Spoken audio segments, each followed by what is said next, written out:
All right, we live, we live, we live. What's going on, people out there? In I think the Facebook group is on here and the YouTube page is on here.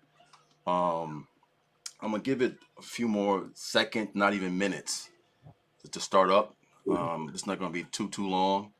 I definitely kind of want to dig deep into this. This is an important, I think, important conversation that needs to be had, um, especially this time of year. So I'm gonna give it 30 more seconds, and then we'll deep in.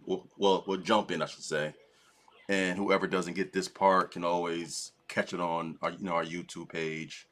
Um, I'll get the link out for the YouTube page as we go along. But this is definitely for me.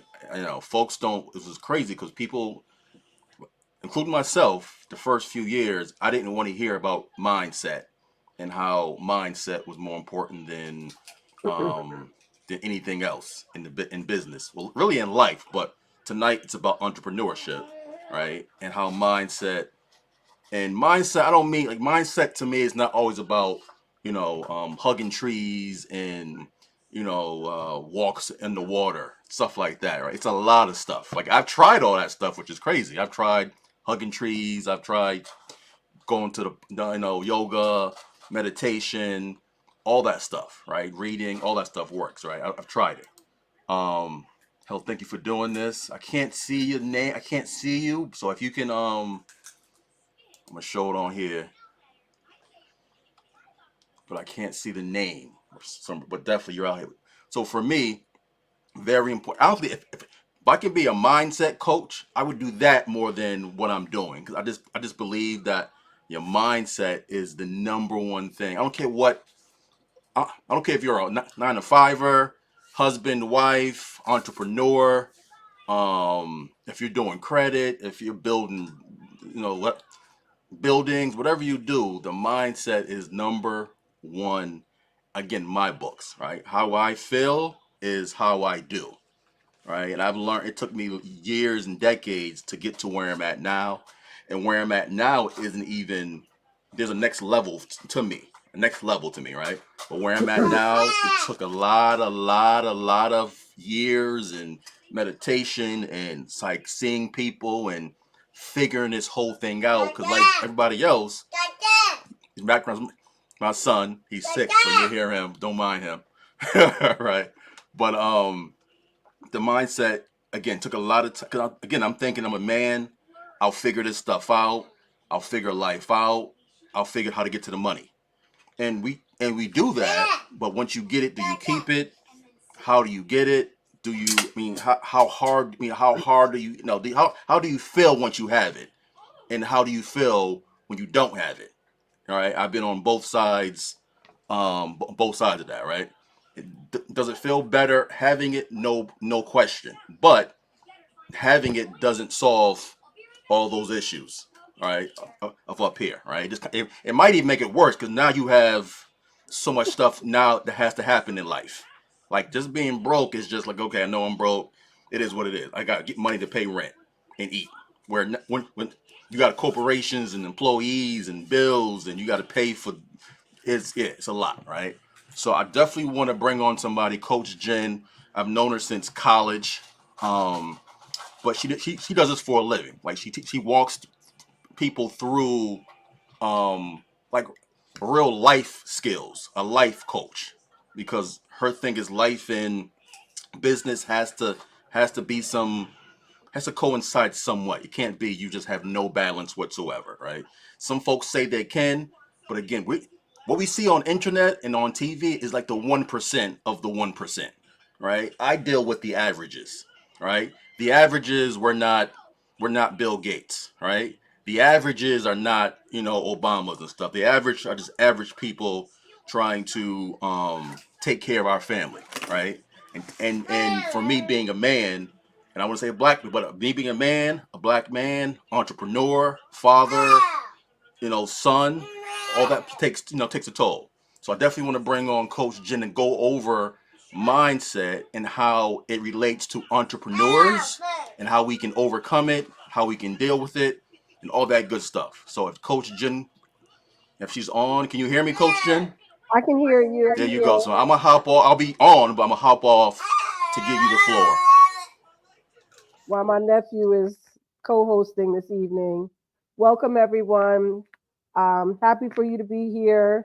As Wiz stated, a lot of people um, not disregard, but minimize the importance of their mindset and what their belief systems are and how greatly it impacts how they show up in their business and ultimately how successful their business can be. It is a pleasure for me to be here and share with you. I am an intuitive lifestyle and business coach, and I help individuals, creatives, entrepreneurs, and commercial cleaning owners, as well as trade services owners, figure out what's next. I help them navigate their business, figure out how to find harmony between their lives, their spouses, their children, their employees, their clients, and just grow their business in a way that allows them to have the life that they want. Not just a ton of money, not just freedom to go and do whatever, but to really build something that's sustainable and that not only brings them wealth, but that brings them peace and well being. So, with that being said, Wiz mentioned about hugging trees. I am a tree hugger.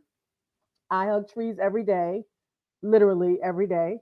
I get looked at strangely, and then other people sometimes join me. So yes, I will say, if you feel the need to go hug a tree, by all means do it. The trees are alive, and they are um, really helpful in helping you lift your spirits when you need it. So, with that being said, tonight we're going to talk about mindset and what it means to have the mindset of a millionaire, but more importantly, of an entrepreneur.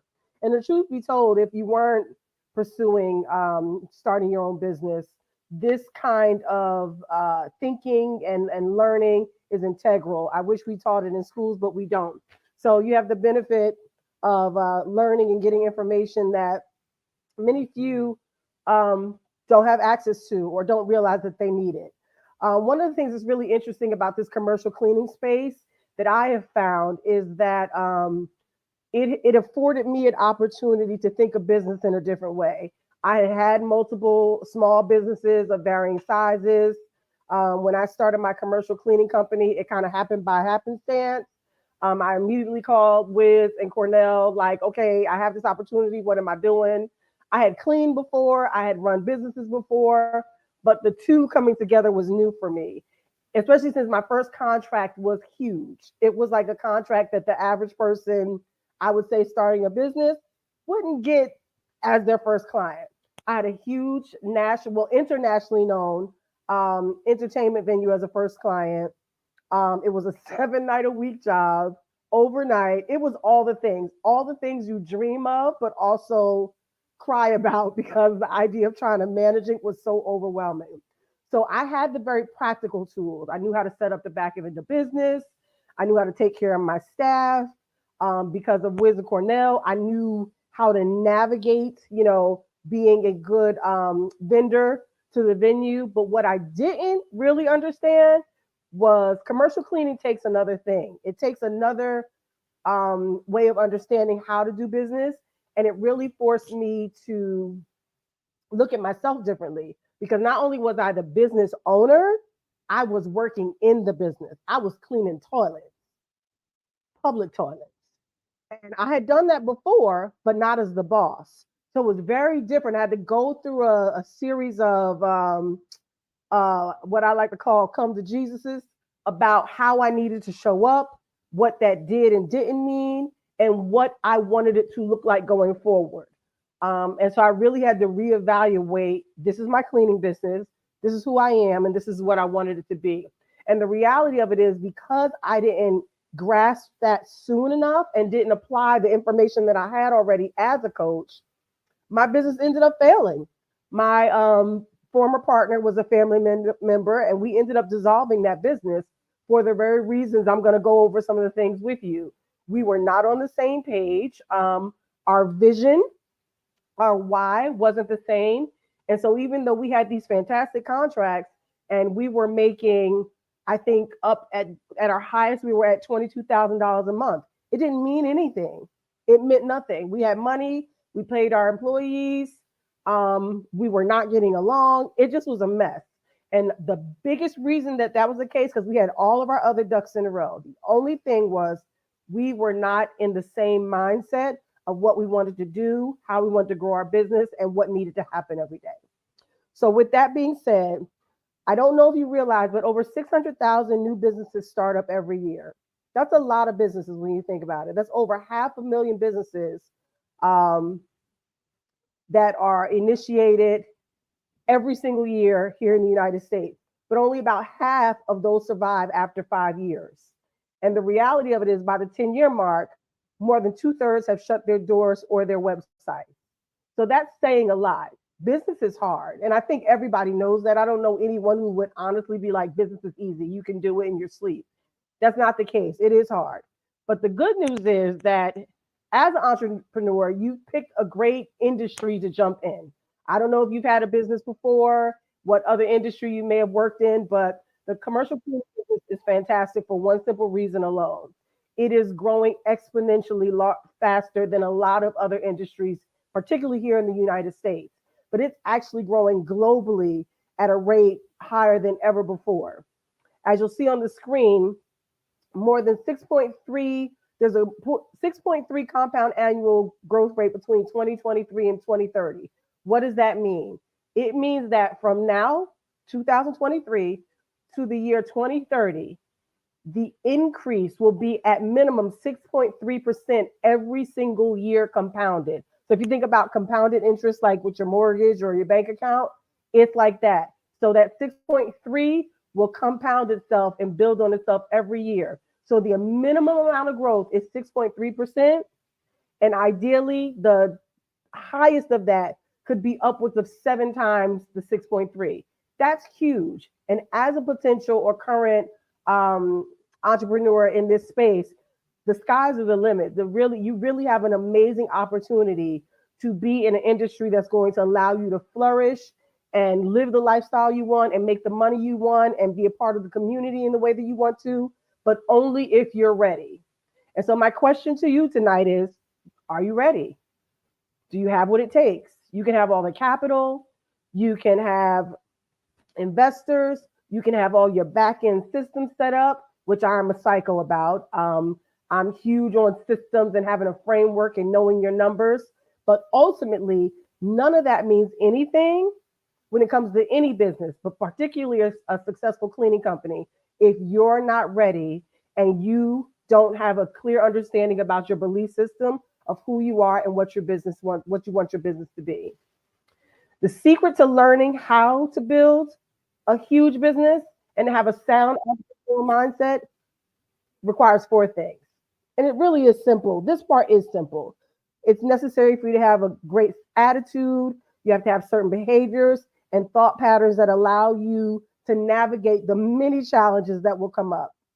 You're going to be faced with opportunities and setbacks as an entrepreneur that you may not face in real life, like, because life is always lifing. There's always your partner, spouse, children, work, all the things around us, just the world in general is always going to be happening.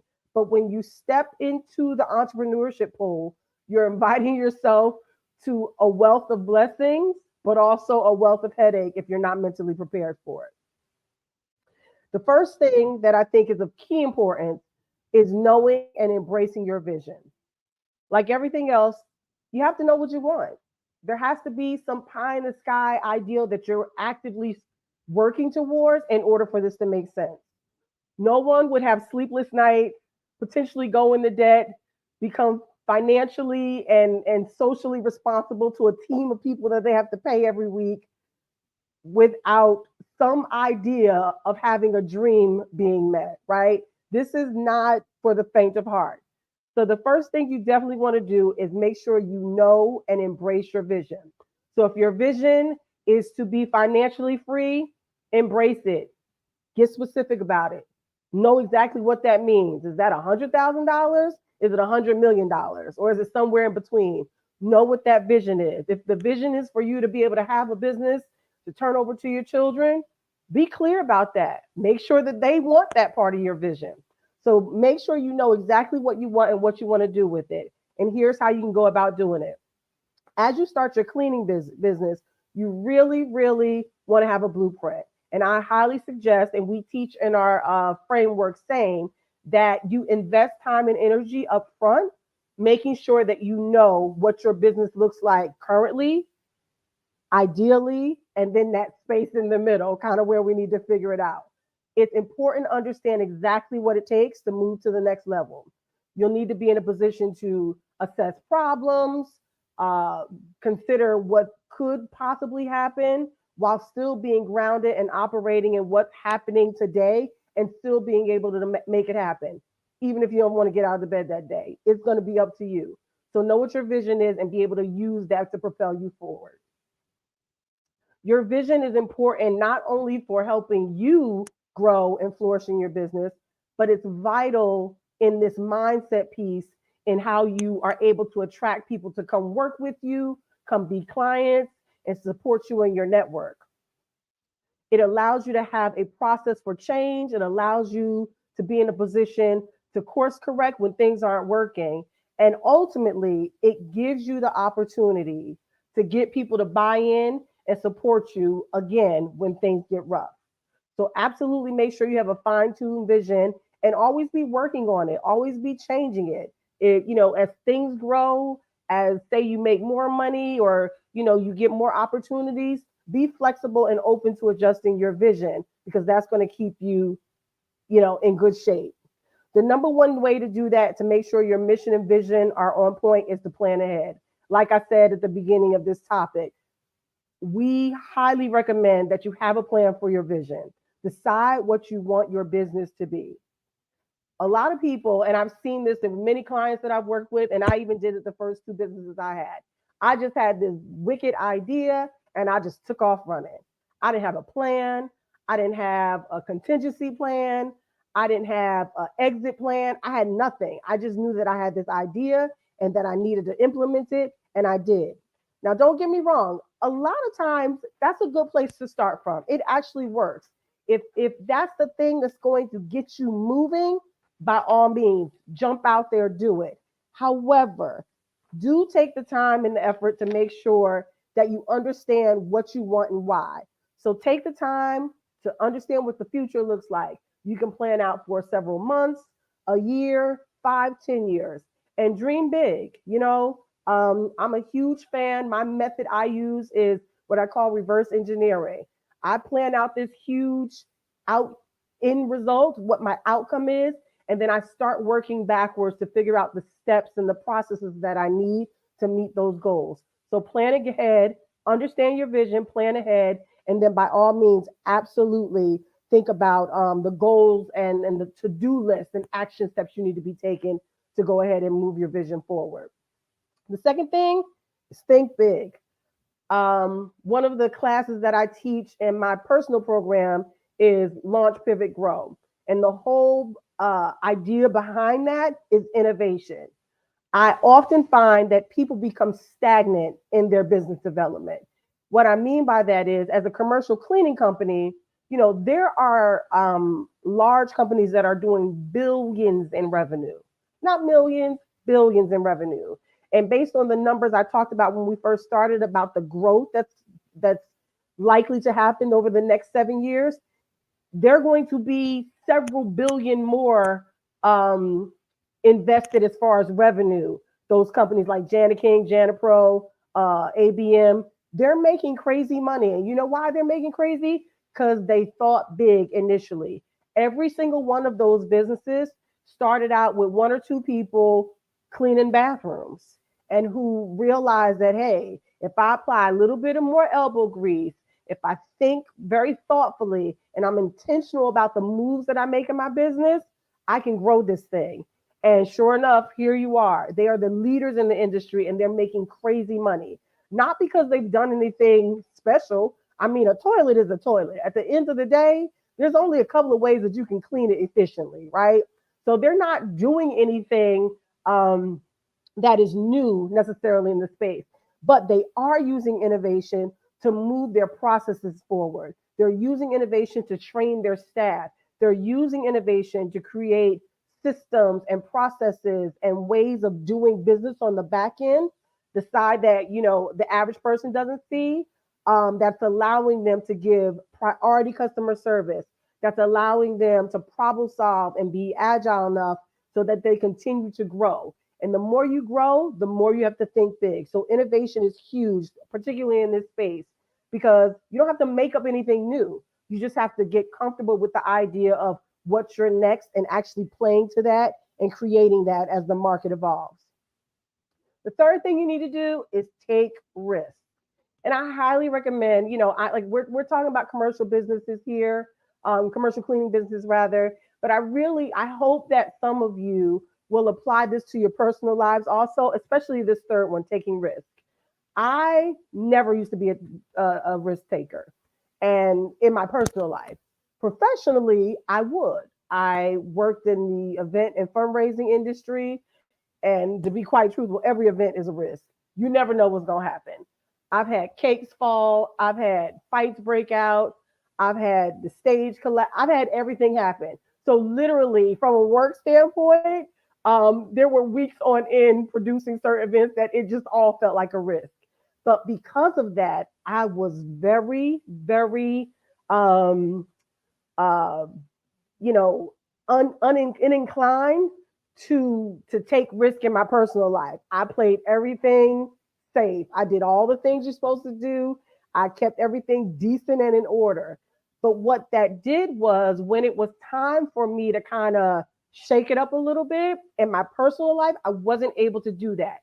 And what I had to learn how to do is to take that devil may care attitude that I had in my career and start to apply it to my life and my personal life. And what I realized was you really need it in both. You need to be able to have balance and harmony in both. And especially as an entrepreneur and business owner, your business is always going to be a reflection of you. A lot of gurus and high end marketers who happen to be entrepreneurs will tell you that your business, your business, your business. No, your business is a reflection of you. So if you are timid, if you are shy, if you play it safe, if you play it close to the vest, and you don't go out and kind of shake the table a little bit, it's going to be reflected in your business eventually. So it's really important to, take some risks, know your numbers, know the things that you need to know, right? Be a sound business person, but also be willing to operate outside the box. Do something outside the norm. Have fun, take some risk, and I guarantee you it will pay off. The fourth point is staying adaptable. And again, can be easily applied to everyday life. But in this commercial cleaning space, I'm gonna tell you, you're gonna need to have the ability to adapt. Here's why: anything could happen at any moment. I've had a couple of clients right now where they have had to completely reshift their business model because they were having such a hard time keeping staff on. We came up with a plan completely outside the box, or like I always say, there is no box. We threw the box out the window. And we now have a new plan for them where they are essentially operating as marketers, which is their natural skill set. That's what they both have their industry experience in. They've started their commercial cleaning business, and now they move to a model where they're using just vendors. And it is working amazingly for them. And not only because they were willing to think outside the box, but they were open and willing to be flexible, and they are open to what the market could bear.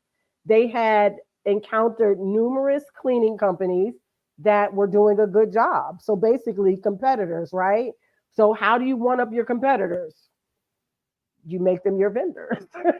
So, and that worked for them. So, I'm not saying that that's the business model you need to have, but what I am saying is that you absolutely have to have an open mindset and be ready, willing, and able to do something different, change quickly, make decisions, and move accordingly. It's a game changer for you if you can learn how to do that with ease. Because, like I said, there's always inherent risk in business, there's always uncertainty.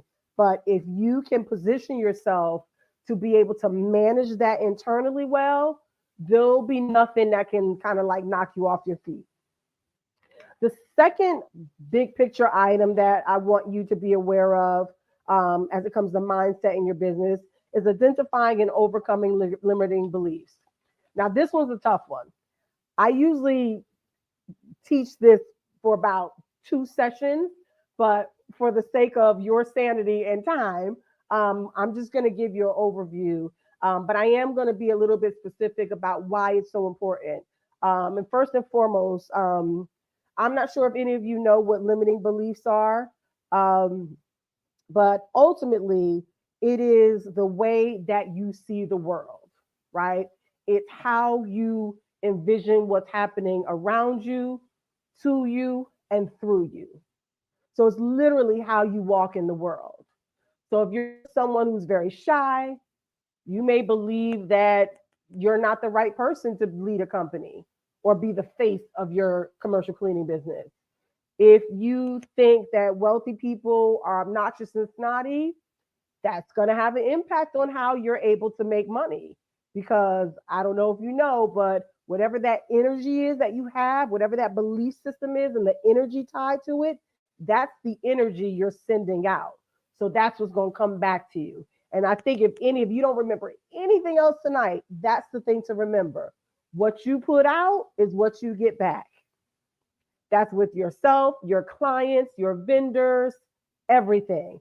So if you have limiting beliefs that don't allow you to be open and receptive and welcoming of good things, guess what? They can't come. And even if by the grace of all that's good, they do come, they won't stay.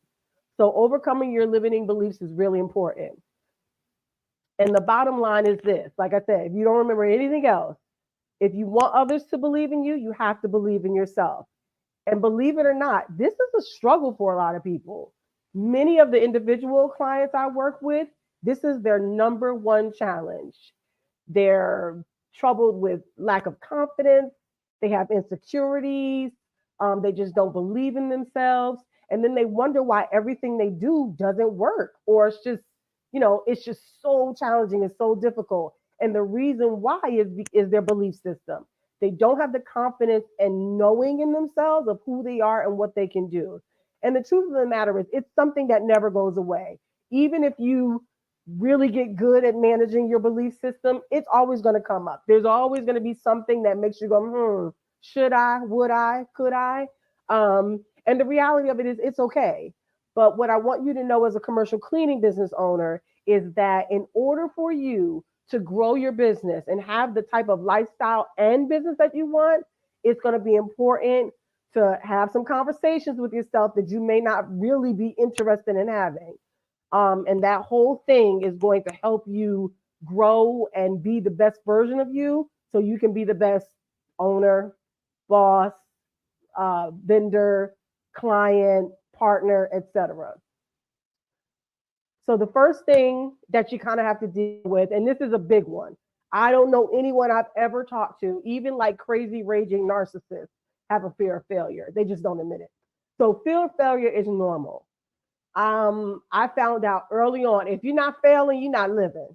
Like if you are not like taking risks, what we talked about in the first section, but then not out allowing yourself to fail, then the reality of it is you're just not going to learn all the things that you need to learn. I like to call failure contrast because I know failure can, feel a little bit uncomfortable. So what I like to say is failure is contrast. You don't know what's better or what more you want until what you don't want or something that sucks shows up. So what I highly suggest you do is when you're looking at how to contain or manage the fear of failure, the first thing is to allow it. It's okay. If you F up, it doesn't work out, things don't work the way they're supposed to. Like I said, with my cleaning business, it was a complete failure in the sense that we were not able to maintain it. But I failed forward. What I realized was I learned so much about me. I learned so much about partnership. I learned so much about family dynamics. Um, I learned a lot and it was really valuable to me. At the time, don't get me wrong, it sucked. I was pissed, I was angry, I was hurt. But now, 3 years out of it, it has been like a revelation. Not only has it affected me personally, but it has affected me as an entrepreneur in general. I've been able to help my clients in a way that I would not have been able to. Like we can have a conversation. When you say you feel like quitting, I know what you're talking about. When you say, I'm sick of my partner, spouse, whoever I'm in this business with, I know what you're talking about.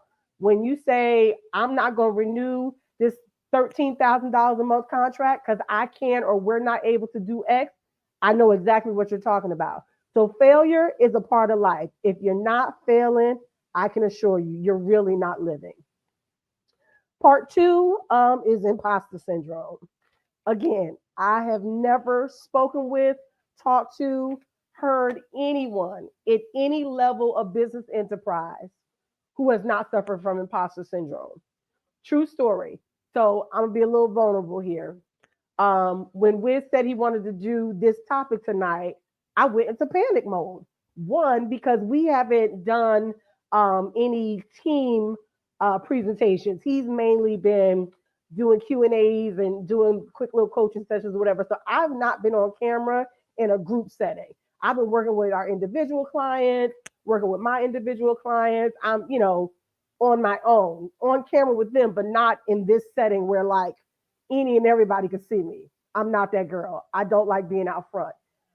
And I had a whole panic attack today. Like I texted him, messaged him like, yo, um, yeah, so maybe we should change the subject because what I was really trying to do was get out of being the headliner. I was hoping that he'd go, oh yeah, we should X. And of course he didn't do that, but whatever. But it's good though, because I got over it. I had to go and sit, and I did. I went and hugged the tree. No kidding. Because I needed to remind myself that I am who I am. I know who I am. The things I know for sure. The things I don't know, I'm willing and able to learn. And at the end of the day, what I don't know, who gonna check me? That's kind of the attitude you have to have. Not arrogance where you're not teachable or not willing to learn, but you have to get to a point where you understand exactly what you know, what your skills are, what you're good at, and then be open to getting the rest however you need to. So imposter syndrome is real. It takes some time to navigate. And like I said, I've been coaching now for 10 years. Yeah, 10 years, 7 years where I'm out front in front of people and I still suffer from it. And I guarantee you, you can watch all the really significant coaches and business owners that are high profile, and they'll all say the same thing. It's normal and it's okay. And it's a process. But like taking the step tonight to identify and be honest, like, hey, I'm not necessarily comfortable with who I am, and I don't know that I have what it takes to do this is the first step. Because once you say it, it's kind of like, oh, well, that wasn't so bad. Because the only other alternative is to hold it in, act like it's not true, and then your actions demonstrate otherwise anyway. So you might as well just tell the truth, get it out of the way, and work through it as it comes. This third one is huge. And I know I keep saying they're all huge, but they really are. But this one is one that I think most people are least aware of, and that's a scarcity mindset. The reality of it is, we live in a world that has trained us to be accustomed to lack.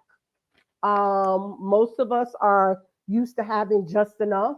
Most of us have grown up getting just our part or not being greedy, or oversharing, or what I like to say is being nice instead of kind.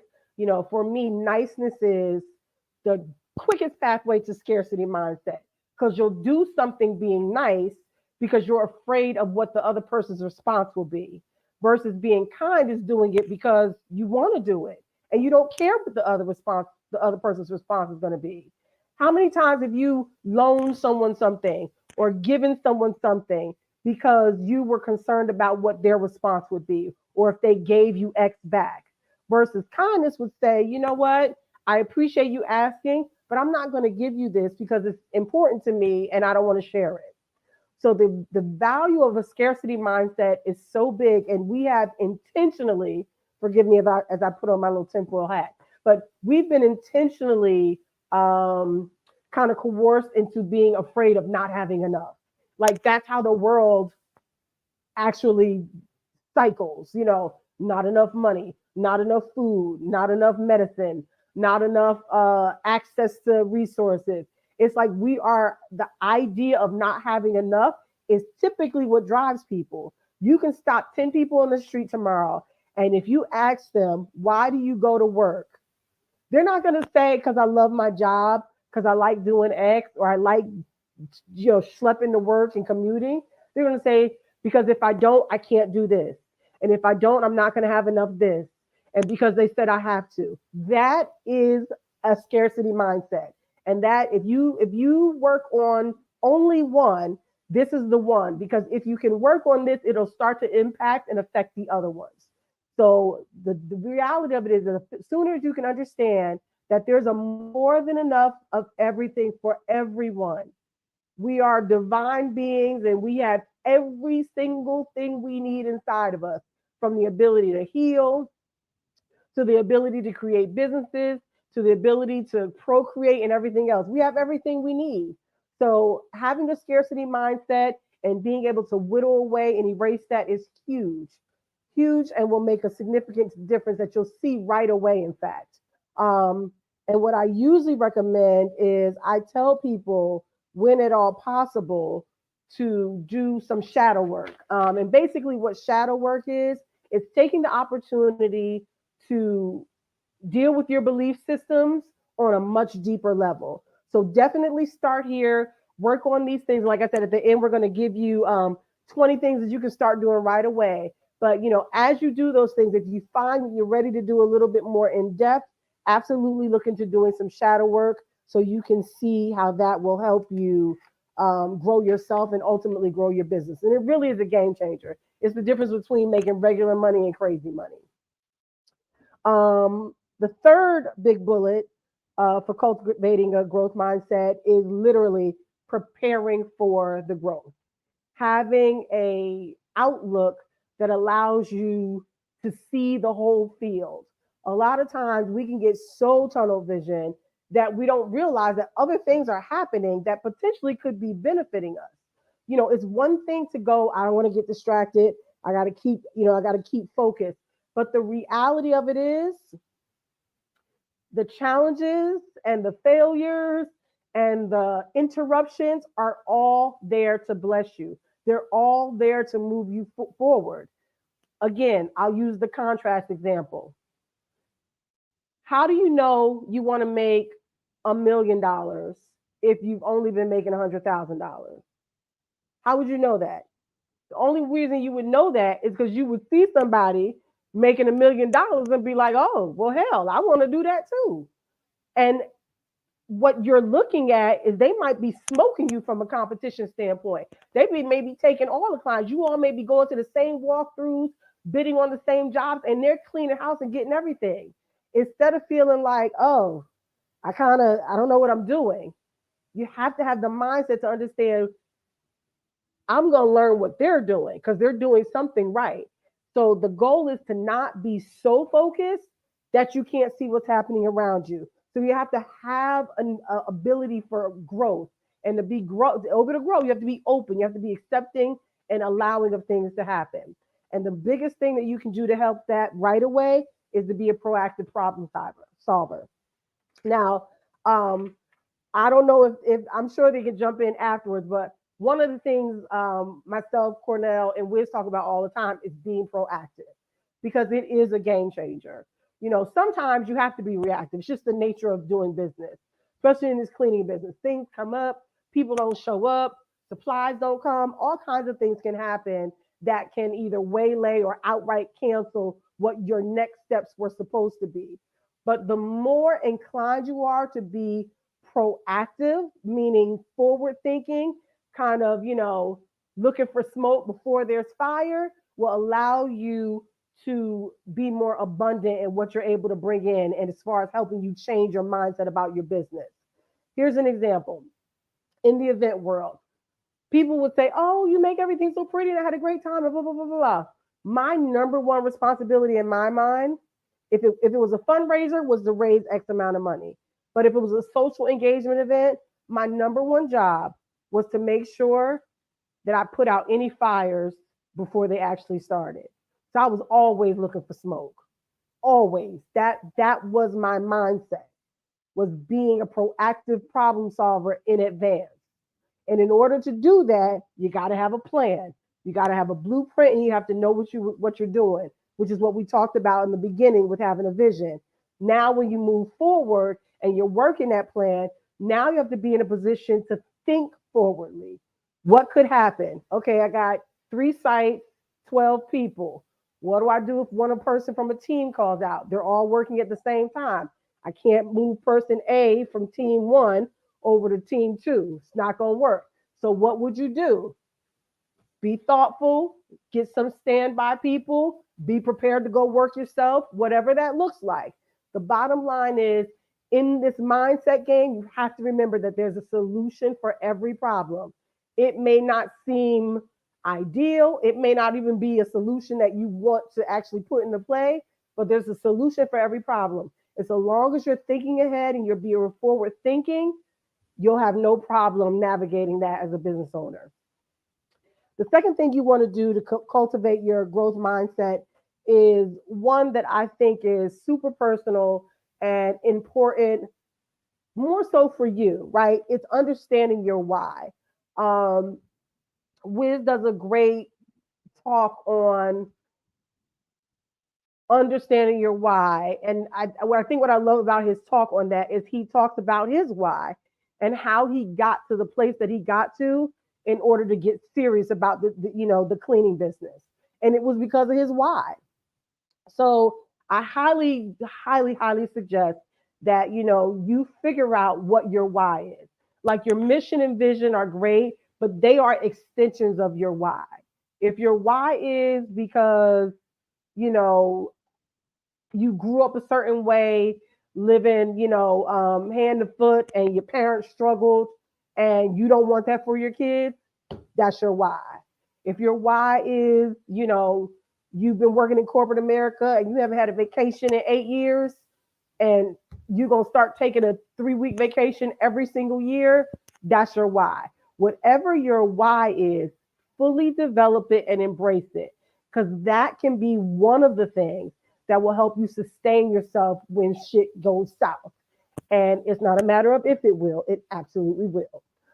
And so you need something. You need something to kind of hold on to. You need something to kind of drive and move you forward and help you stay motivated. And knowing your why and relying on that, and like sometimes even like resting in your why can be a game changer and help you stay motivated and do what you need to do to get to the next level in your business. The third thing is being able to bounce back. It's being able to take blows and kind of like take a deep breath and go back at it. Because, like I said, challenges are going to come. It's not a matter of if, it's a matter of when. They will come, and they will come fast and furious. And sometimes they will be relentless, like it will not stop.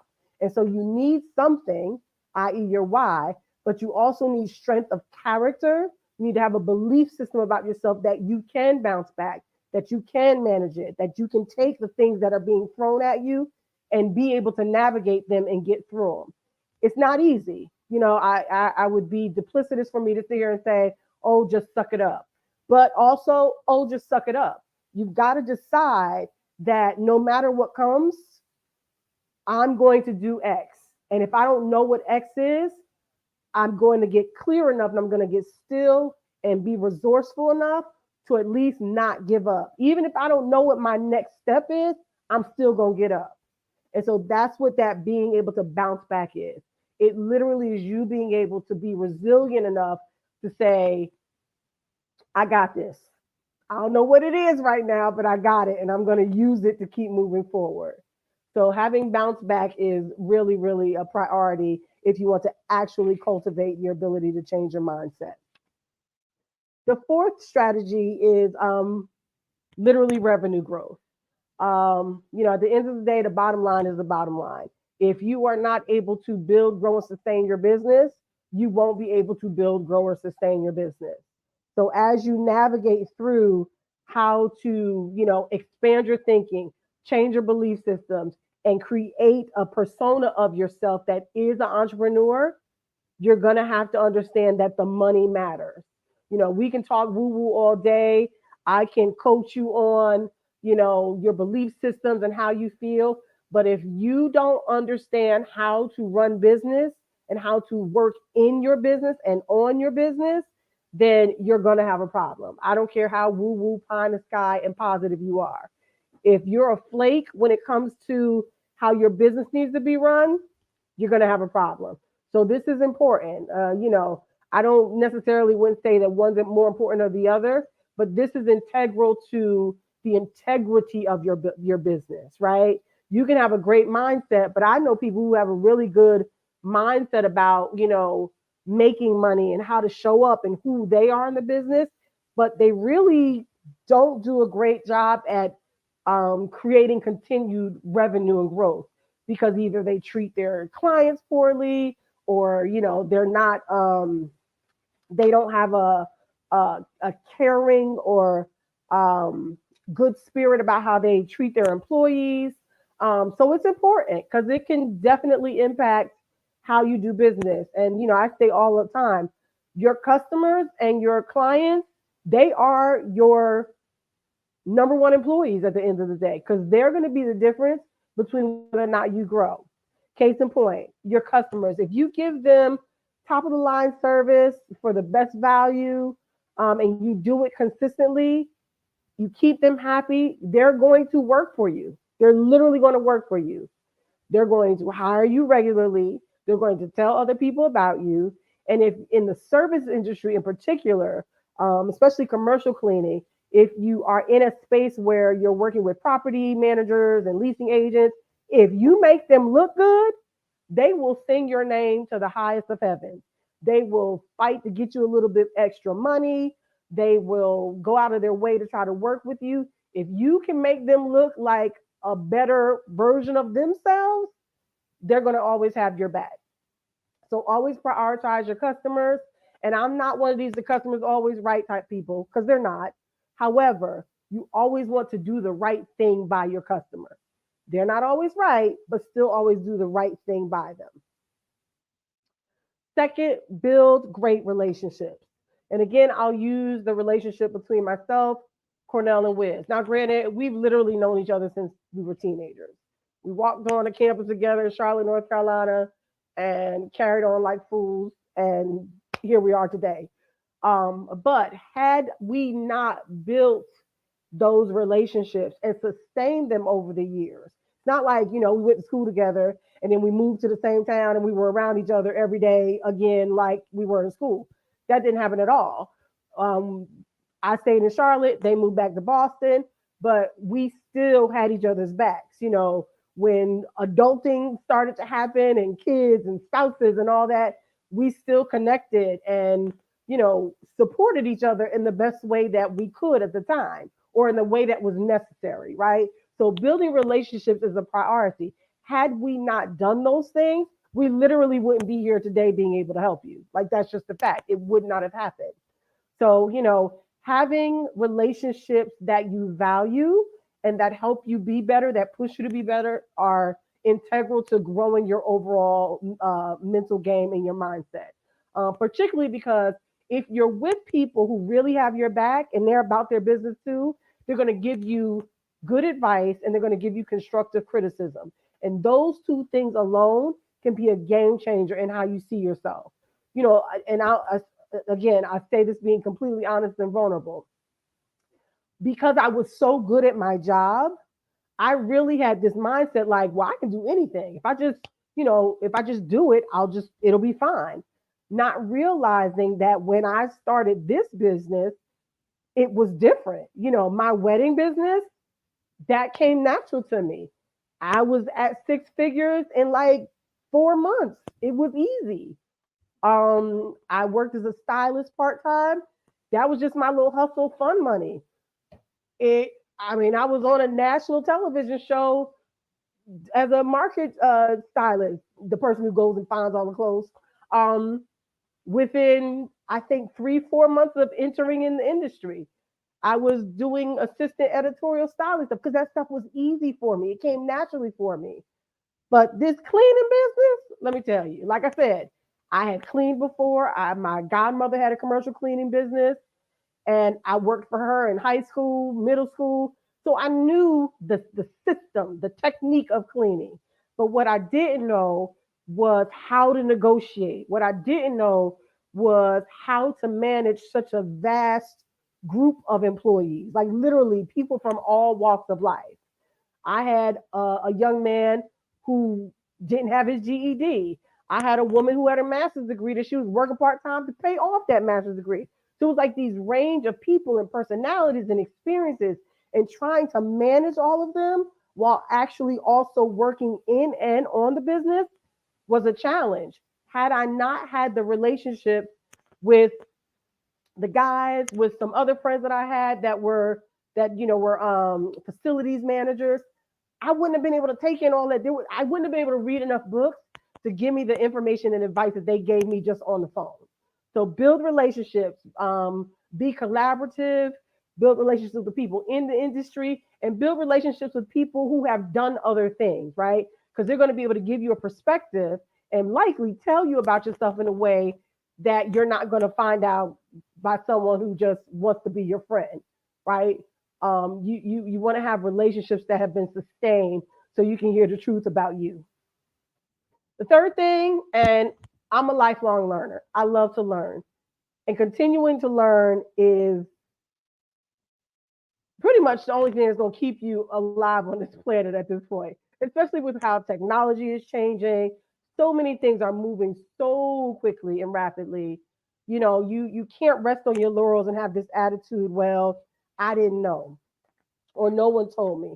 The reality of it is, as a business owner in the commercial cleaning space, and as you can see, that growth that's planned to likely happen over the next 7 years, there's going to be some innovations and changes from a technology standpoint that are going to make and break some commercial cleaning businesses. And you want to be at the forefront of that.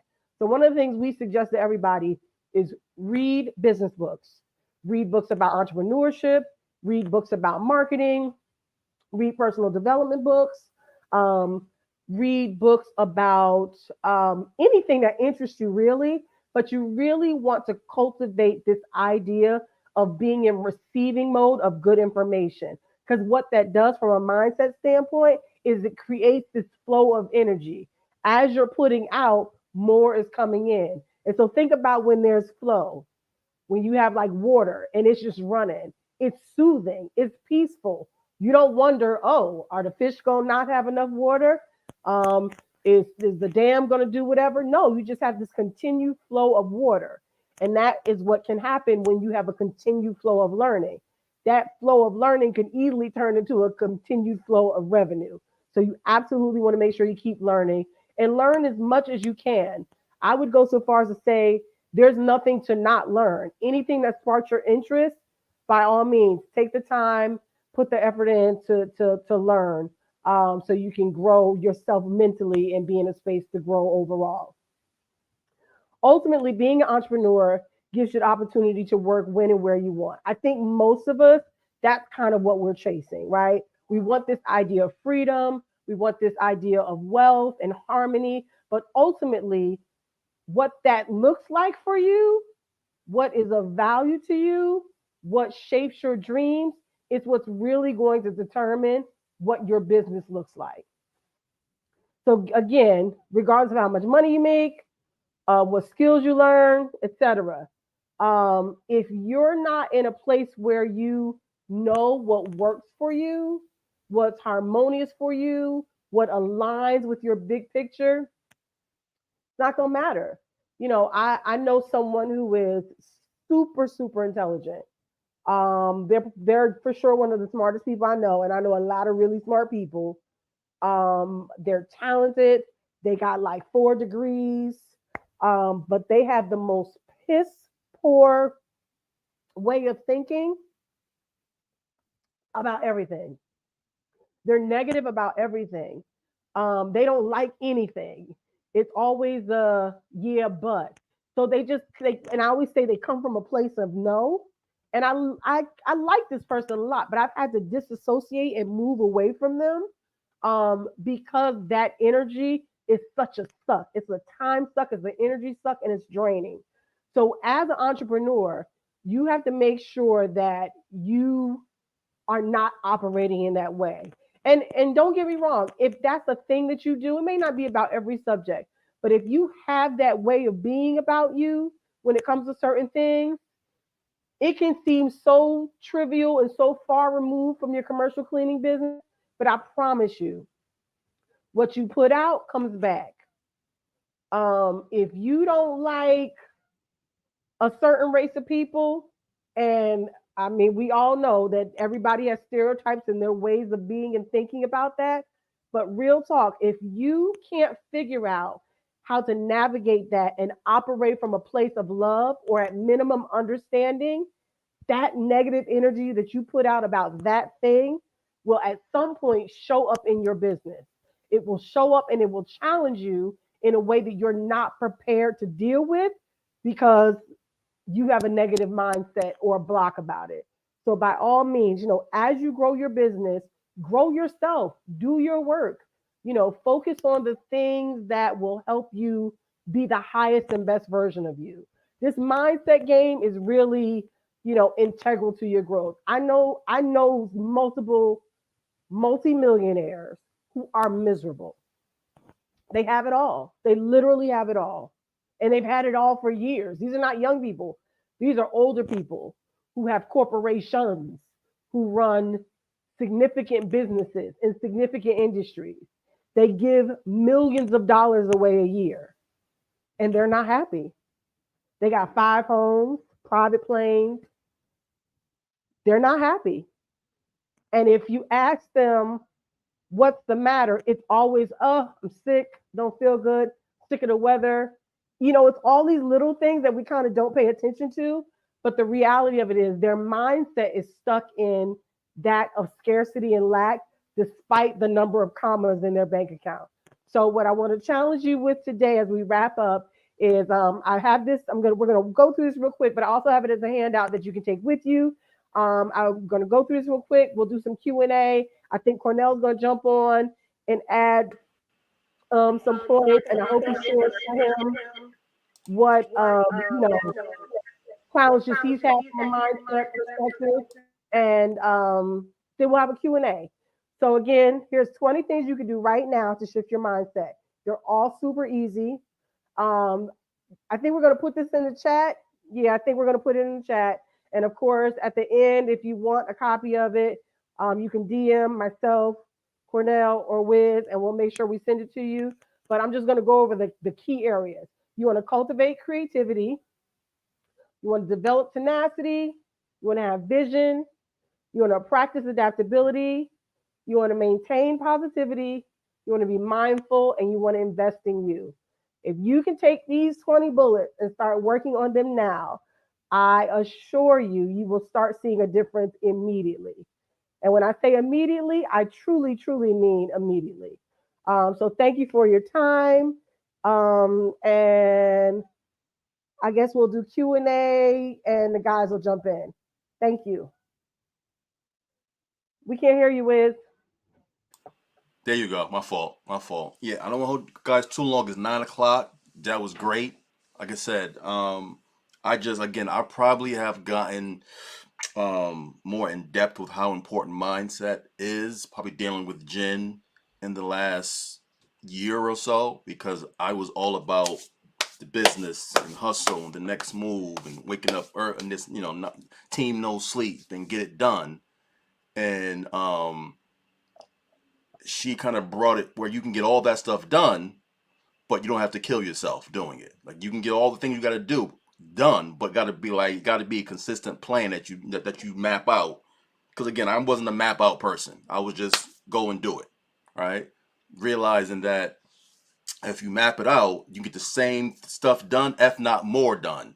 So that's why for me, mindset, if I had to name one thing that got me from where I was, or even the business to where it was, to where it is now, I would say mindset is by far number one. And people don't want to hear that. They want to hear what's the 5 steps to get leads, what's the 8 steps to get, how to cold call, what's the 4 steps, that's, you have to know the skills, right? But I've done probably, I don't know, close to 100 probably now. Probably, either one-on-ones, over the phone, stuff like this. And most people Just most people aren't going to. If I give you $1 million blueprint right now, right?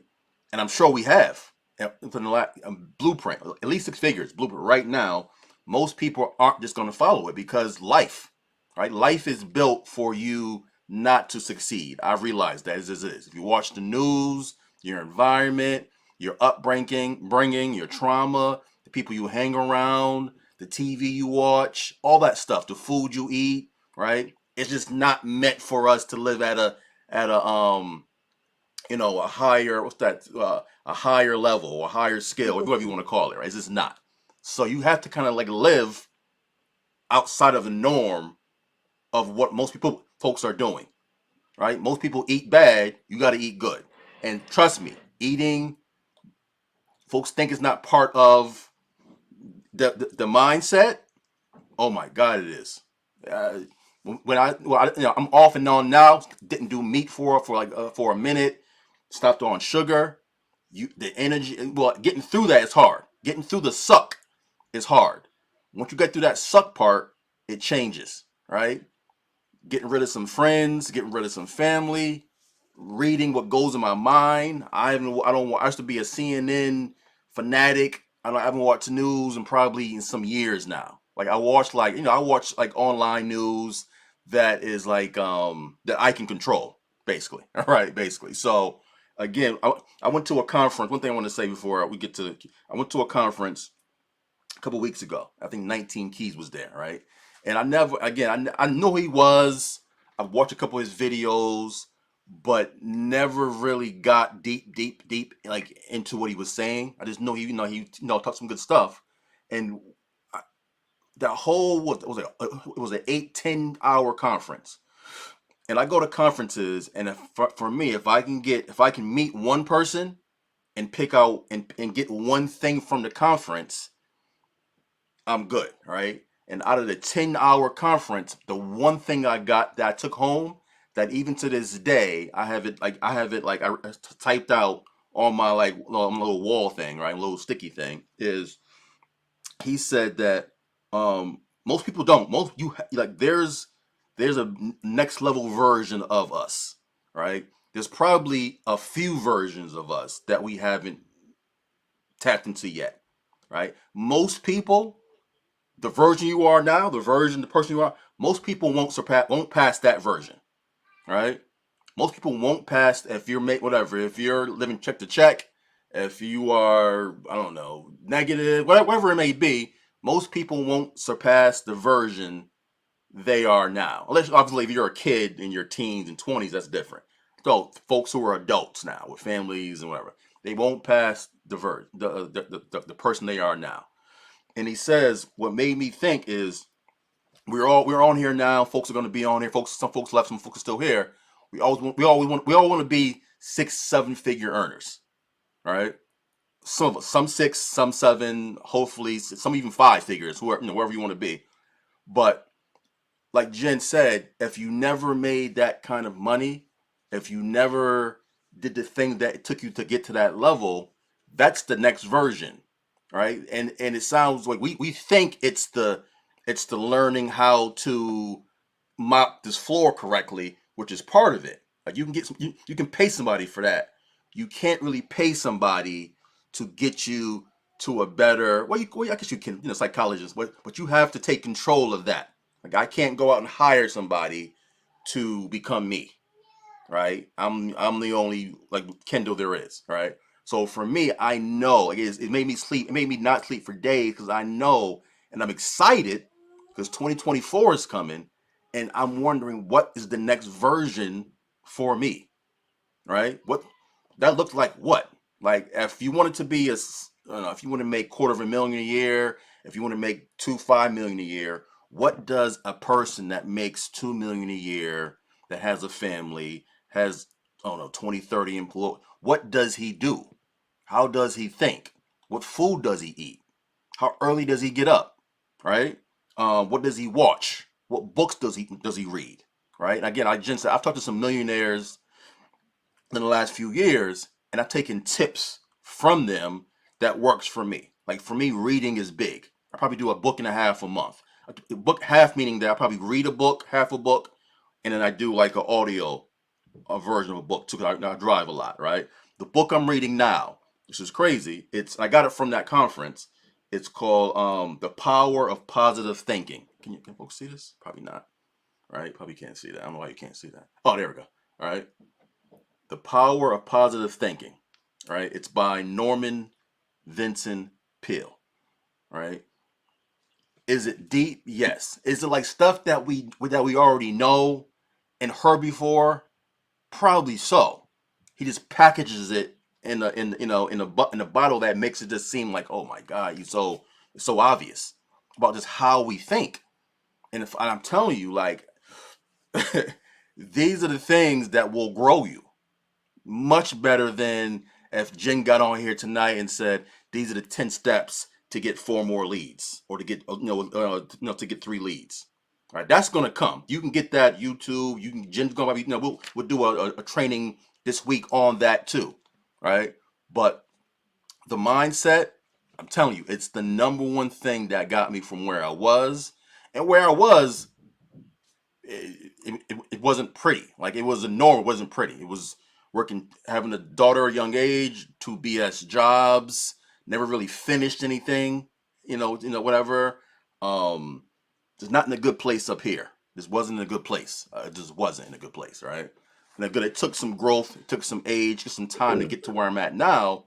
But it doesn't just happen. Like, you gotta talk to the right people, be in the right rooms, taking in the right information. All that stuff matters. And again, I keep saying I can give you the blueprint of how to make 6 figures tomorrow. Like, for me, folks, getting leads is not a problem for our business. It's just not. Like, I probably take I'm probably my the cons in that is I'm probably overconfident that I have no problem getting leads and getting contracts. So if I don't, so we'll get some big ones, get some money, and then take our foot off the gas, all right? And then we need more money, go out there and get 2, 3, 4 more leads. I mean, not leads, excuse me, contracts.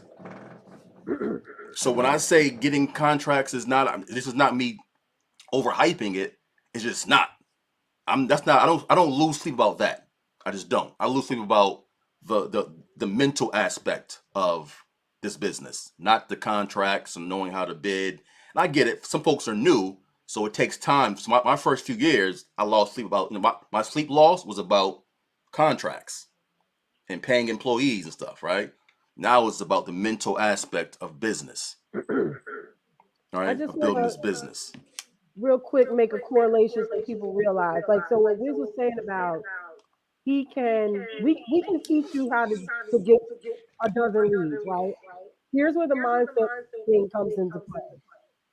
If I give you 12 leads and you are not confident when you show up, and you're hemming and hawing on the phone, and you're negating what your company can do, or when you go through a walkthrough and it's an open walkthrough and there's 5 bidders there, and you're hiding in the back and not asking questions and shy, or just not even shy, but just uncomfortable. That's where the mindset makes a difference. Yeah. It's having the skill set, but the confidence and the wherewithal and that inner knowing to be able to do the thing and repeatedly on the good days, on the bad days, on the what the entire hell days. And there are a lot of them. There, though, and again, I'll ask Jen a question, all right? Because I see some. So again, here's the questions I get when folks DM me on the phone or whatever. Is I'm gonna go back to that person who's hasn't reached 6 figures yet, um, might be still working 9 to 5, or just quit his job but wants something better. Um, what do they do when they haven't gotten a contract in 4, 5, 6, 7 months, right? What do they do when the wifey or the hubby or the girlfriend don't really, really believe in them? Like, because he hasn't So yeah, like it's normal. Like Mhm. he's improved yet. So they don't really believe him, right? Him or her, right? What do they do when that account is looking low? That account's looking low, right? And they know they can, give this up and go get a job and be comfortable and be safe. You know, what do they do? Like how do they? And again, how do they? What are some of the steps that they can take? Like some real steps they can take to get past this, to get past that hump. First thing it always is going to be is I'm going to direct it inward. What's really going on with you? Because 10 times out of 10, what's showing up on the outside is a mirror to what's going on inside. And it sounds weird. It can sound like kind of like victim blaming or whatever you want to call it. But the reality of it is, if you're not closing deals, there's a conversation that you have or a belief system that you have that somehow, some way convincing you internally that you're not able. And I'll be honest, what it almost always goes back to is the idea I'm not good enough. So you can have hubris and be really, overly confident. Like when Wiz was saying, I believe we can go get a contract, whatever, whatever. That's confidence in your building. That's confidence in your ability to build your business. But then there's also this underlying lack of confidence that most people have. And when you don't check it, when you don't acknowledge it and own it, you have to be able to say, I'm not feeling me right now. Like I'm not happy about the fact that I can't close. Jennifer, why am I not closing? And honestly, if you take the time and just sit still with it, it usually doesn't take long. It might the first couple of times because that might not be something that you're used to. But when you can sit down and have a conversation with yourself about yourself, my mother used to have a saying, the books will fall off the shelf. She was a librarian, so everything was a book reference. But the books will fall off the shelf. If you take the time to go inward about what's not working, I can almost guarantee you it is some conversation, thought, belief, idea, way of being that you have that is expressing itself outwardly. A lot of times we'll say someone's projecting. They're behaving in a way based on how they actually feel and they're putting it on to another person. We can do that with material or experiences too. So I'll give an example. When I first started my coaching business, I knew I was good, but I was really uncomfortable about getting clients. And so then I took some classes, I worked with some other coaches to get leads and close. Well, I was getting leads and closing, but I was still like I just had this I would get customers who I would close them, they'd sign up, but then they didn't want to do the work. And what I realized after some self-reflection was I still wasn't 100% sure that I could show up and be the coach that I needed them to be. So I'd gotten over the first whole hurdle of being able to secure them, but I still was telling myself inside, my head still was like, yeah, but you're not going to be able to help them. So by nature of me thinking I wasn't going to be able to help them, I attracted people that didn't accept my help. And I know that sounds like, oh yeah, but that's real. Like that's real, real. And that's how it works. So if you are in any phase of your business and something is not working, take it as an opportunity to sit down somewhere and understand what's going on internally and kind of, you know what? Sometimes it's just a matter of looking around. Like I will say I've had a few people where their businesses were presenting challenges out of the blue that didn't make sense. And and what was happening was because they were so focused on their business, they weren't paying attention to what was happening in their homes. So the businesses started to have these weird little ripples because what really needed to happen is they needed to sit down and pay attention to their kids and pay attention to their spouse and pay attention to their health. So sometimes it's just plain as day about you getting still, paying attention to what's happening and from an inside standpoint. The other thing is sometimes The thing that you're so focused on is having a little glitch because it needs you to get still and pay attention so you can see the peripheral things that are also happening that you're not paying attention to. Everything, and again, not to sound woo woo with the tree hugging, but everything is spiritual. Everything is spiritual. Everything is spiritual. Everything is spiritual.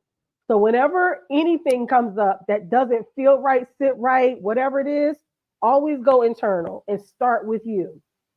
Because that's typically going to be the indication of what is the challenge, what you need to pay attention to, what you need to do next, what you need to do differently.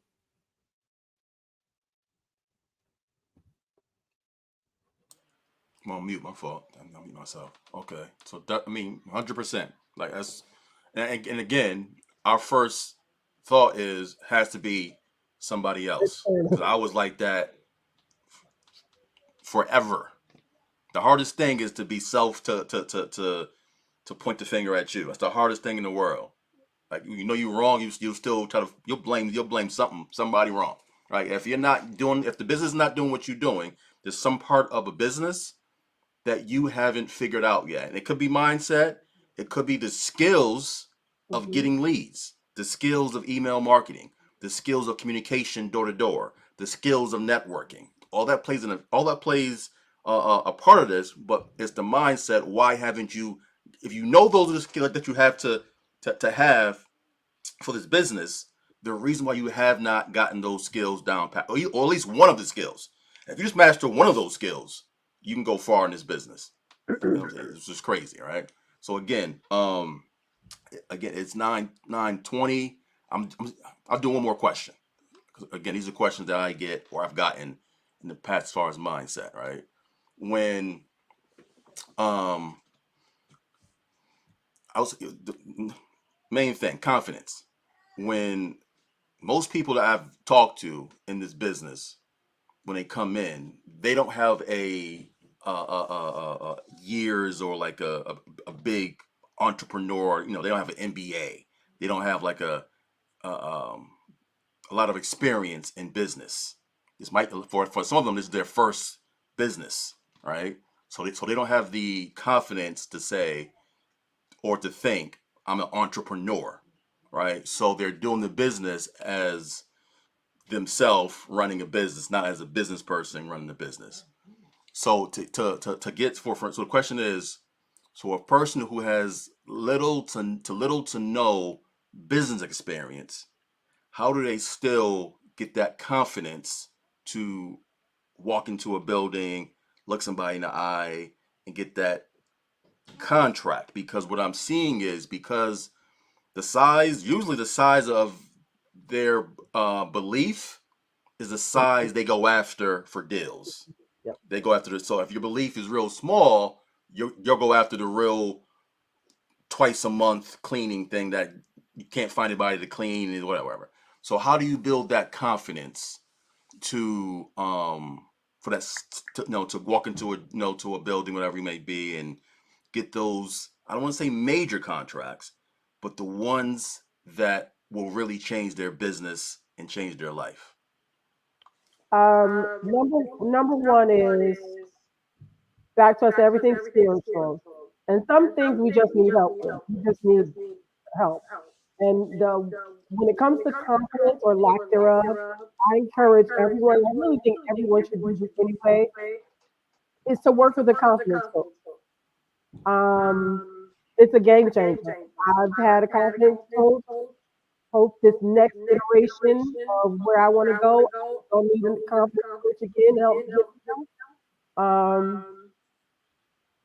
get help. It's just that simple.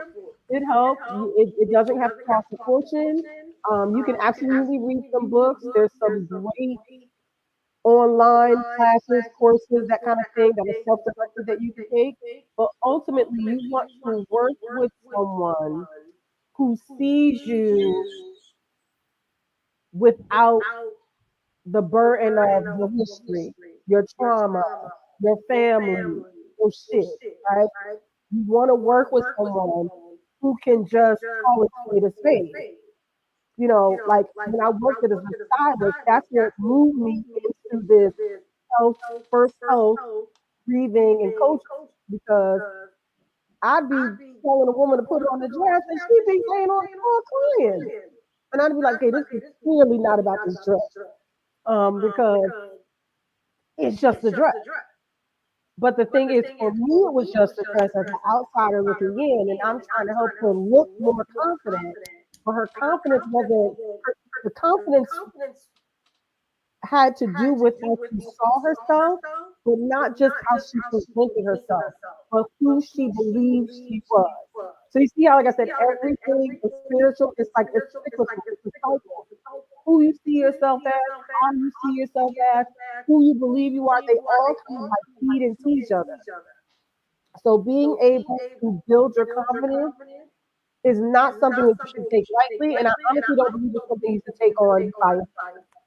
Get help, and there's coaching and support at all different levels. There's books that you can read, like I said, there's free courses, there's paid courses, there's coaches like me, there's groups, there's lots of things that you can do.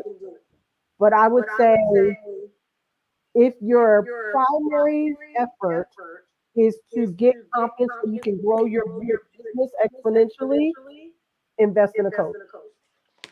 100%. 100%. I got a couple. I got one now. I've had one. I used to didn't believe in them, and they've changed the way I see business and myself. So 100%, I agree. So we're gonna end it on that note. Again, we're gonna try to do these every Monday or at least every week. Kind of bring you guys some value and help you guys grow mentally and in the business too. That's hard, So you'll get the skills, the 10 ways to get leads, but we're also going to be doing these more, especially now, because I think this is the time of the year that I think has the most depression and the most just Hmm. because it's the holidays. I think it is. There's some like stat that goes around this time of the year. So I hope this helped for people. And if you have any questions for Coach Jen, she's in the group. She also, what's your how can they reach you? Like, how can they get in touch with you? Instagram is Jennifer G. Bell Coaching. Facebook is Jennifer G. Bell Coaching. Hit me up on either one of those, and I will respond. And I am in the chat. You can message me directly from the chat on Facebook. Dope, Um, dope. yep. So, and again, you'll see her face more and more. I'm gonna get her back, out semi-retiring. She's not really retired. She's just doing her own thing right now. So you'll see her face now and hear her voice more often. I thank you for chiming in, folks who stayed with us for this hour and a half, and folks who stayed with us who started with us and couldn't make it. Um, Rewatch it. Whatever part you feel that fits you, take that and do something with it. So everybody else, have a good night. Peace.